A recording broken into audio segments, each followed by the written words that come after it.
everyone. Welcome back to PR News Live. I'm Nicole Schumann. I'm a reporter at PR News, and I'd like to thank you all for joining us.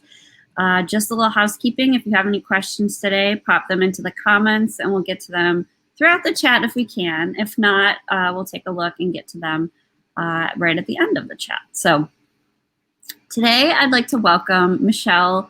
Should have asked you how to pronounce your last name before I came on. Ngome? Ngome. Okay, so I was very wrong. That was what I should have asked, but that's okay. Michelle Ngome, president and founder of the African American Marketing Association, which provides a platform that empowers Black marketers all over the United States. And Michelle's also the founder of Line 25 Consulting, a marketing firm focused on inclusive marketing. So today we're going to talk with Michelle about the organization as well as the inroads it's taking to promote diversity and inclusion within the industry. So welcome, Michelle. We're glad to have you here. Yeah, thanks for having me. Yeah, no problem. First, I'd like to talk about our article featured this week on PR News about Disney Plus and how it's now added to its disclaimers before culturally insensitive historic films. We know times are different. A lot of things are changing. Disney originally posted the disclaimers back in 2019 in November, saying this program is presented as originally created. It may contain outdated cultural depictions. And that was all they had. So this week they added on a portion about stereotypes and kind of admitted their own wrongdoing. In the statement, they said this program includes negative depictions and or mistreatment of people or cultures. These stereotypes were wrong then and are wrong now. And Disney Plus also stated rather than removing the content completely, it wanted to acknowledge the harmful impact, learn from it, and spark conversation to create a more inclusive future together. Michelle, how do you think Disney handled its content regarding cultural appropriation? I think they made the right decision. I think they've handled it very well. I think that's what a lot of other companies should be doing. So they've set the example of being proactive. And I understand this is, especially this year, it's a sensitive time. But it's also a time where we can learn and we can evolve as people. And I think they've been very proactive in that, right? So I commend them. And of course, you're not going to please everyone. I think the most important thing here to realize, and I struggle with this. I don't know if it's age, maturity, or just the times that we're in today as of 2020. But like, we didn't have the language for some of these things just, a decade or 2 decades ago. So I think they're right as far as acknowledging where we are today. And I think this statement will continue to evolve over time as well. Yeah, I think it was really good of them to acknowledge that, okay, we have this, and it's okay to change it. It's okay to add on to it as things are evolving and changing. And I think a lot of companies are probably in similar situations there. Yeah, absolutely. I think the thing with Disney, at the end of the day, it's a business, right? So they're making money off of this content. They're, these movies, and people are living off of this, whether it's actors, voiceovers, or the person in operations. It's a business model. Right. So I don't think they should have removed that content because, money would have been lost if they removed it. But I do think they have to be mindful moving forward on actively promoting inclusiveness within their content. And I think that's how we should hold them accountable moving forward. Right. And I do think we've seen some changes in that aspect in terms of, I don't have kids, so I'm not sure of the different movies that have been coming out, but I hear a lot about Moana, just the different heroines and the way they're treating those sorts of things nowadays. So it is encouraging. They're just a huge company and they have so much influence. And yeah. I think when you are a huge company and you have that kind of influence, you have a responsibility to pay attention to those things. Absolutely. They're doing a good job, in my opinion. Great.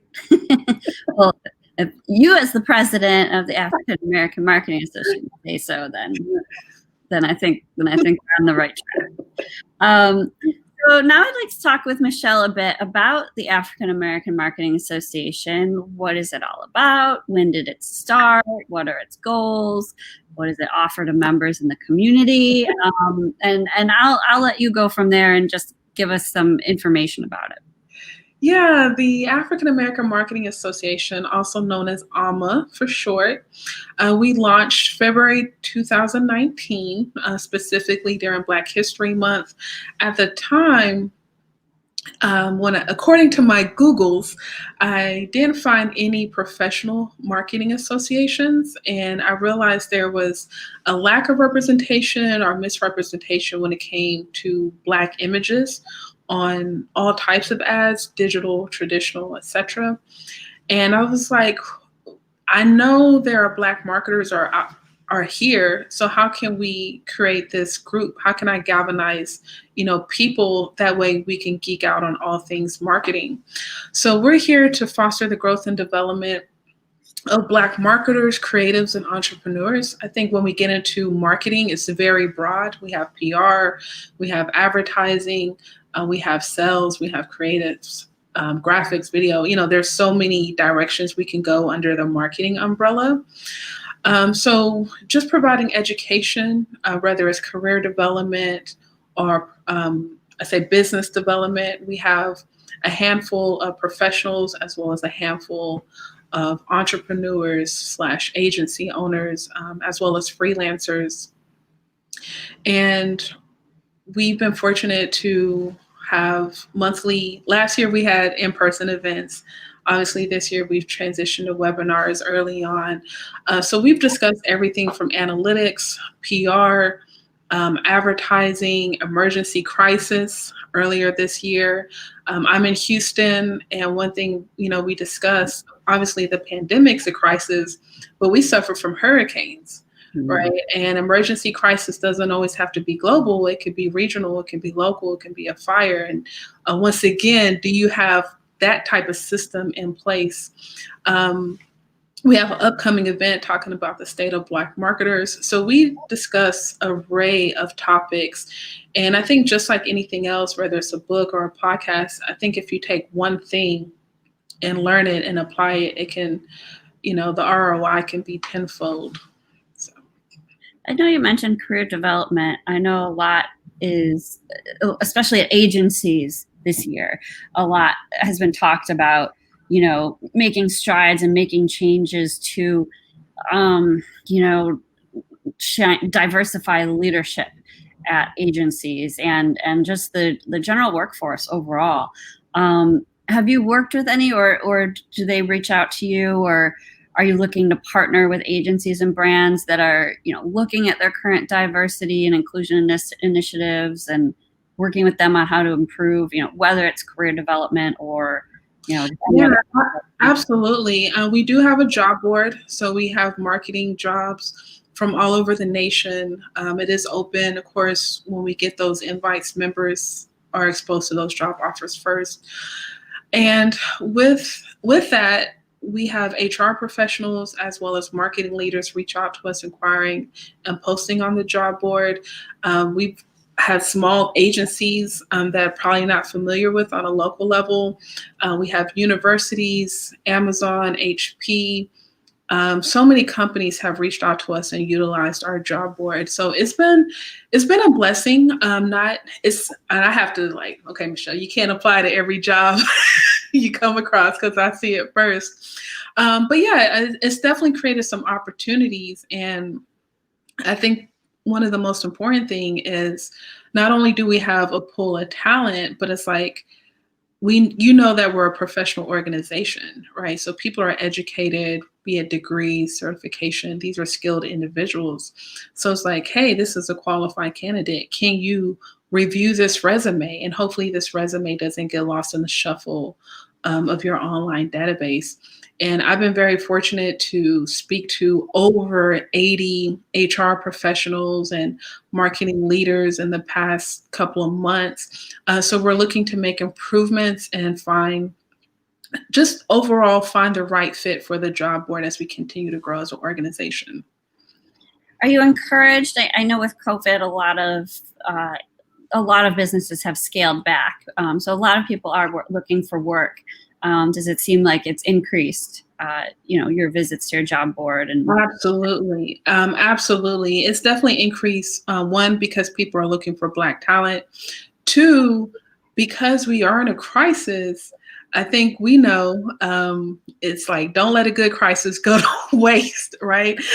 So, so organizations are looking to pivot. And with that pivot, you have to market, right? So it's like you have to find the right marketer, depending on the lane that you're going in, whether it's advertising, copy, graphics, etc. But a lot of organizations are pivoting, and with that requires marketing talent. So they're definitely reaching out to us. And there's a lot of other great organizations that I'm partnering with. We have the Black Marketers of America Association. We have hashtag Hire Black Marketers, HUE. Even some LGBTQ marketing groups have, seen a lot of increase, because we have to keep in mind that diversity is good, but diversity goes beyond race, or it goes beyond Blackness. So there's groups that I would encourage everyone to be on the lookout for, because a lot of us are doing good work in this space. That's good. That's glad to hear that, able to get people back to work, or, in a new position that they might not have been able to find otherwise. So kudos to you guys on that. And as you yourself have a consultancy. So as a Black marketer, what are you seeing as your top priority right now? Yeah, my thing is I help organizations create or manage diverse and inclusive campaigns.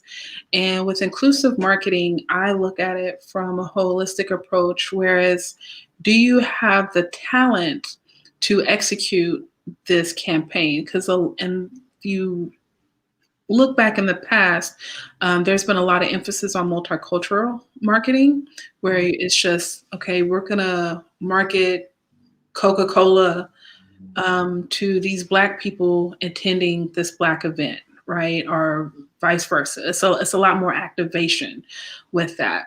Whereas that can be good if it's in person, right? If it's a group of people. But like I said earlier, there was a point, especially in 2018, when I realized there was just a lack of representation or misrepresentation.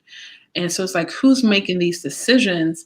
And I kind of feel like if there's no Black or brown person that can speak up and saying, hey, like we don't do this, or that's not cool.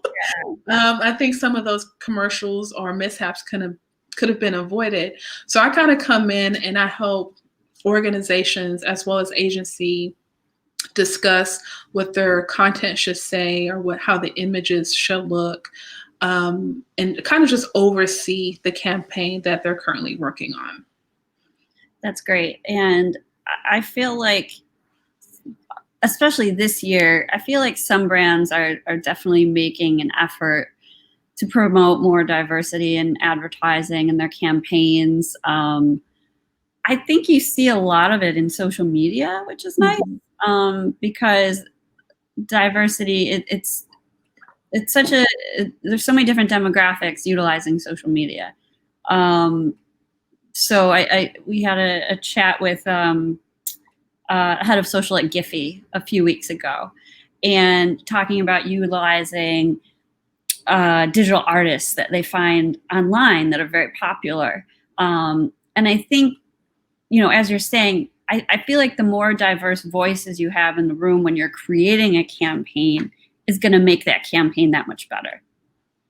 Yeah, absolutely. And we're also in the age of influencer marketing, right? So just because this person has a lot of followers, they may not be the right fit. I think one thing that has been very vocal is that Black people are not a monolith. So it's not just about insert Black person here. Like, you want to make sure, everyone talks about culture fit. So it's important to make sure that yes, this is a Black person or a Latinx person, but they're still aligned, right? They're still a good fit for what you're trying to do. And another thing I want companies to be mindful about, everyone's not an employee, right? And I think this is where supplier diversity can go into play. And it's like, maybe you need to hire a Black owned agency, right? Or a Latinx agency to help you with the campaign that you're working on. Yeah, I think they can always use help. And that leads me to my next question, which is, do you feel brands are doing enough to promote diversity in advertising and marketing? And are you noticing a concerted effort to change? I do. I think the strides are there. There's definitely brands that have been doing it right from the beginning. Brands such as, I'll say, Chase, Toyota, at least on the surface, on the marketing side, that I can see as a consumer. Ben and Jerry's, I think they've been one of the best to do it. Subtle but vocal, because you don't think of it since they're an ice cream brand. I think when you get into Nikes and Adidas, it's a little bit easier because it is a sports-based industry. And then the majority of athletes are Black when we look at NFL, NBA, etc. So it's for me, I think it's easy to tap into that celebrity endorsement, which becomes a natural fit. But I do think companies are doing a good job from what the consumer may see. But there's also companies that are struggling. They're probably some of the smaller companies. And once again, they're struggling because they don't have that representation on the inside to kind of help them navigate these racial waters. And I'm not saying that as far as being negative. It's just when we think about diversity, that's the first thing we think about is race. Yeah, no, absolutely. And as you were saying, it encompasses so much more than race, even, sexual identities and preferences. And there's a lot to take into account, say if you want to promote you were talking about the sneaker brand or sneakers, the athletic brands in general. It's not just athletes wearing them anymore either. It's, streetwear, and it's a whole fashion thing. And, the young kids are like lining up to, buy sneakers as soon as they're released by some people. So it's definitely a lot more than just that surface demo that they're trying to reach, I would think. Yeah. Nielsen, they do a great job, and they have reported, when you look at the African Americans, Asian Americans, Latinx, and people with disabilities, each of those groups spend over $1 trillion, right? Consumer spending is over $1 trillion, like 1.1, 1.2 for each of those groups. So there's money on the table, but it's just, you have to tap in, and you have to tap in the right way. Yeah, no, absolutely. Individuals, what are some simple things that anybody can do to promote diversity in their own work? I think it's having these conversations. I really do. And I know it sounds kind of played out. But I've been challenging a lot of my white peers, and I'm like, well, what's your proximity to Blackness, right? And with that, it's having the right conversations. It's, Black people and other groups, people of color, feeling like they have that space, that safe space to have that conversation. Because it is a learning experience. And I think once you do have that conversation, you're able to find ways to take action. And it's like, what are you going to do? What are you going to do afterwards? And I don't feel like this is, oh, I did this one thing, problem solved. It's like, no, your continuous action is the problem solver. And I don't want people to feel like, oh, well, things have died down because it's been 4 or 5 months since George Floyd's death and some of the other occurrences. And it's like, no, this is ongoing. Keep moving, keep having these conversations, keep taking action, keep sharing your experiences and your work online. Start sharing other people's posts. If you're seeing diversity-based events, try to attend. Try to attend that webinar, that conference, and reach out to organizations. And it doesn't have to be mine, but maybe in your local area. What are some organizations that you can sponsor or that you can support? That you can volunteer? Now, I'm a marketer, so I'm a little biased, right? But everything doesn't have to be marketing based. So I just encourage everyone to find a way that they can give back to a minority-based community. Yeah, and I think even if you aren't, we're broadcasting to everyone all over America, even if you live in an area which might not be as diverse, there is this thing called the internet now. So as you're saying, I mean, I think even sharing posts with amazing creative work that's being done, or, connecting with a community online, whether it's on Reddit or, through Twitter or Facebook or anything, or if there's community platforms for these organizations, I think there's opportunities there. And I really like the simple idea of saying, just start having a conversation. I think some people are intimidated, and I think and give your perspective on this. I think people are more than happy to talk about what's going on and how they can help. Yeah, I do think there's definitely a group of white people that are intimidated. I definitely think there's a group of Black people that don't want to teach, right? So it is about finding that right person that is aligned, with your core values. And it can take a while trying to figure that out. And I think that this is the beauty of this interview, right? That even if you don't have that quote unquote Black person you can go to, you can sit down and watch this. Right? And just kind of take that in. And I feel like the more you engage by listening to interviews, podcasts, maybe reading a couple of articles or reading a book, that's even gonna give you the insight on how to approach the conversation to a non-Black person or a non-white person. So don't underestimate yourself. There's little things that you're currently doing that you just need to acknowledge and realize and kind of keep that momentum going. Yeah, and education always makes us stronger. So being able to read and research these sorts of things can go very far for anyone who's doing that. Michelle, I know you have an event coming up next week, and I wanted to give you a chance to, just promote it, because I think it's a pretty good discussion you're going to be having. Yeah, thank you. I'm so excited. I am partnering. The African American Marketing Association is partnering with Higher Black Marketers and Black Marketers of America Association, where we are doing an event called The State of Black Marketers, an actionable discussion, because each of us have talking to, like I said, dozens, hundreds of organizations, corporations, where are the Black marketers? And we're like, hey, we're here. There's a bunch of us.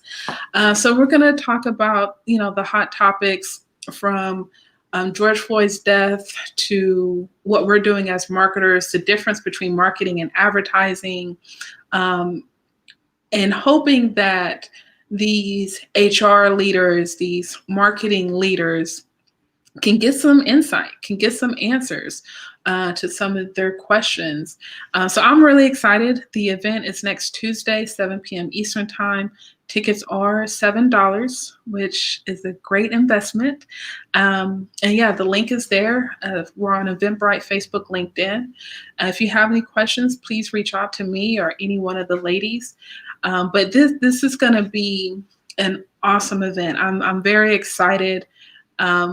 And I think it's one of those things like when you're always geeking out with your friends and I'm like, hey, we have something here. Let's bring it to the forefront. And that's what we're doing. That's awesome. Well, I'm excited that you're doing this and it's open to the public, and $7 is definitely cheaper than a lot of things right now. So you hit the right price point, that's for sure. Well, thank you so much, Michelle. I want to thank everyone for joining PR News Live as well. As always, goes by so fast. Thank you for taking the time out of your busy schedule today. In addition, I want to let everybody know about another upcoming webinar that PR News is having on November 17th, which will actually probably work to continue this conversation. It's communicating diversity, equity, and inclusion actions to external stakeholders. So if you are like a Disney and you're, adding some language to different videos or things you host or products, this is probably a great webinar for you to see how to go about that. If you're interested in continuing to create and promote DEI efforts at your organization, this is a great event, and you can sign up at prnewsonline.com/webinars, and we'll have that link in the chat for you if you'd like to check that out. Thank you all again for joining. We'll see you next Wednesday. I'm really excited about our next guest, Dave Skenna. He's the Chief Marketing Officer of Krispy Kreme, and he's going to be talking about how they're pivoting for Halloween and trick-or-treating. I don't know what's going on there. Probably not happening for a lot of people, so maybe you can get a Halloween donut. We'll see what he has to say. So anyway, thank you again, Michelle, and thank you everybody who joined us. This was a great session, and we'll talk to you next week.